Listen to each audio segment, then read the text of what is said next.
England versus India second test day 2 review గురించి మాట్లాడుకునే ముందు డే 1 లో మన టీమిండియా తొందరగా 5 వికెట్స్ కోల్పోయింది. ఇక డే 1 లాస్ట్ సెషన్ లో గిల్ అండ్ జడేజా కలిసి 99 రన్స్ అన్బీటెన్ పార్ట్నర్షిప్ ని 6th వికెట్ కి చేశారు. అండ్ ఇక సెకండ్ డే కి అదే పార్ట్నర్షిప్ ని గిల్ అండ్ జడేజా కలిసి 100 కాదు 150 కాదు 214 రన్స్ పార్ట్నర్షిప్ గా మార్చారు. సెకండ్ డే ఫస్ట్ సెషన్ లో జడేజా అండ్ గిల్ కి నాన్ స్టాప్ గా రన్స్ రావడం చూశాము. అక్కడి వికెట్ నుండి ఇంగ్లాండ్ బౌలర్స్ కి ఎలాంటి హెల్ప్ లభించలేదు. ఈ వికెట్ కూడా డే బై డే బ్యాటింగ్ కు అనుకూలంగా మారుతుంది. ఒక్క మాటలో ఈ వికెట్ గురించి చెప్పాలంటే స్పీడ్ బ్రేకర్స్ లేని హైవే రోడ్డులా మారుతుంది.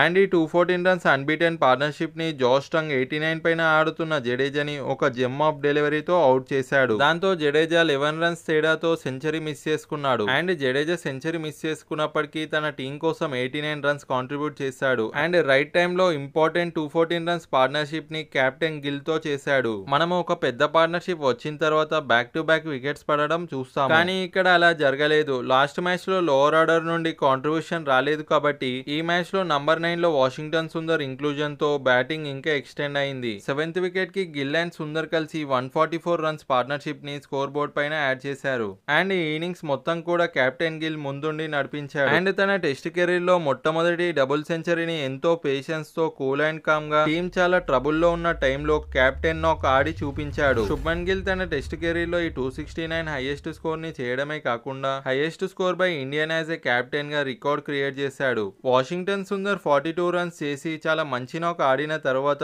జో రూట్ బౌలింగ్ లో అవుట్ అయ్యాడు. ఆ తర్వాత కెప్టెన్ గిల్ 300 వైపు వెళ్తున్న టైంలో జాష్ టంగ్ వేసిన షార్ట్ బాల్ కి ఆఫ్ వాటర్ పుల్ షాట్ కి వెళ్లి అవుట్ అయ్యాడు. తన ఇన్నింగ్స్ కి 300 కంప్లీట్ చేసుకుంటే బాగుండు అనిపించింది. అండ్ మీరేమనుకున్నారో కామెంట్ లో చెప్పండి. డే 1 ఫస్ట్ సెషన్ లో 95 for 2 ఉన్నప్పుడు వచ్చిన captain Gill day 2 final session 574 runs వద్ద అవుట్ అయ్యాడు. గిల్ ఆడిన వండర్ఫుల్ నాక్ కి ఒక లైక్ వేసుకోండి. శుభ్మన్ గిల్ అవుట్ అయిన తర్వాత మన బౌలర్స్ ఇంకో 13 రన్స్ ని స్కోర్ బోర్డ్ కి యాడ్ చేసి 587 రన్స్ వద్ద ఆల్అౌట్ అయ్యారు. అండ్ టీమిండియా ఆడిన ఇన్నింగ్స్ తర్వాత ఆల్మోస్ట్ 2 days ఫీల్డింగ్ చేసిన తర్వాత ఇంగ్లాండ్ ఈ మ్యాచ్ లో బ్యాక్ ఫుట్ లోకి వెళ్ళినట్టు కనిపించింది. అండ్ ఇక ఇంగ్లాండ్ గురించి తెలిసిందే కదా, స్కోర్ ఎంతైనా ఉండని మాకు తెలిసింది ఒకటని. ఇంగ్లాండ్ ఓపెనర్ క్రాలీ ఆకాశదీప్ బౌలింగ్ లో ఫస్ట్ ఓవర్ లోనే 2 4లు కొట్టేశాడు. అండ్ ఆ నెక్స్ట్ ఓవర్ లోనే ఆకాశదీప్ బెండాకెట్ ను డక్అౌట్ చేశాడు. అండ్ ఆ నెక్స్ట్ బాల్ లోనే ఓలీ పాప్ ని గోల్డెన్ డక్అౌట్ చేశాడు. దాంతో ఇంగ్లాండ్ ఇంకా ప్రెజర్ లోకి వెళ్ళిపోయింది. 19 రన్స్ పైన ఆడుతున్న క్రాలీని మహమ్మద్ సిరాజ్ అవుట్ చేశాడు. సో దాంతో ఇంగ్లాండ్ 25 రన్స్ కే 3 వికెట్స్ కోల్పోయింది. మన వాళ్ళు మాత్రం న్యూ బాల్ తో ఇంగ్లాండ్ కు చేయాల్సిన డ్యామేజ్ ని చేసేశారు. తర్వాత జో రూట్ అండ్ బ్రూక్ కలిసి డే 2 ఎండ్ అయ్యే టైం కి 50 ప్లేస్ పార్ట్నర్షిప్ ని చేసి